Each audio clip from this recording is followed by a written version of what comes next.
Is there any truth that Sony and Marvel Studios are at war with one another? That Marvel Studios is happy that they got Spider-Man, but Sony is also mad and happy at the same time. And this is why the two are clashing in trying to decide who wants what, who gets what, and where each character is gonna go. Let's look at this.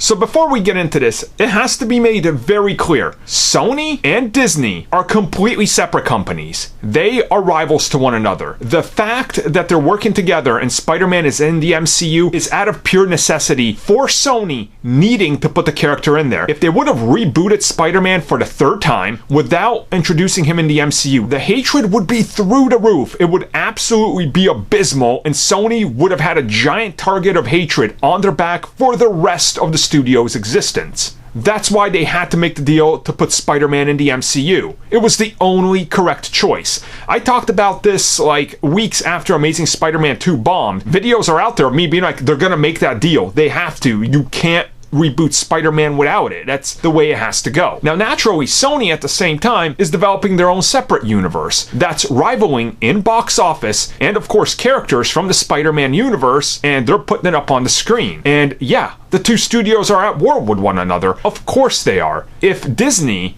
could take Spider-Man permanently, they would. If Sony knew they could survive by ripping Spider-Man out and shoving him into the Venom movies, they would do it 100%, but they know there would be backlash. And this is kind of why I want to say, yeah, I think this rumor that the two studios are at war is 100% true, but I think it's being a bit exaggerated by people on the outside, because they realize they have to have this working relationship. They realize that Sony's side of things is on the films, everything else Spider-Man is over with Disney and Marvel. So they do have to work together to a degree, and obviously there is going to be a little bit of rivalry, but I think it kind of stops there. Obviously, Marvel Studios goes to Sony and they go, here's our idea for a script, and here's our idea for, let's say, Spider-Man 3, and they're going to say, we want Kraven the Hunter, we want to continue using Chameleon, and we want to put in the Rhino.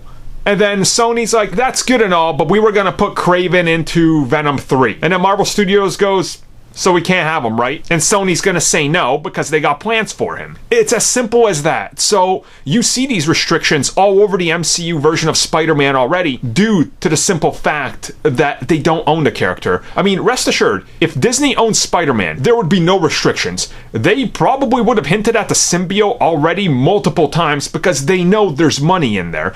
But sadly, that's not how it goes. That's not how it happens, and that's the world we live in. So I think it's a little bit of exaggeration that these studios hate each other, but of course they do. The suits, they're not really the biggest friends. They don't care. They just care about the money.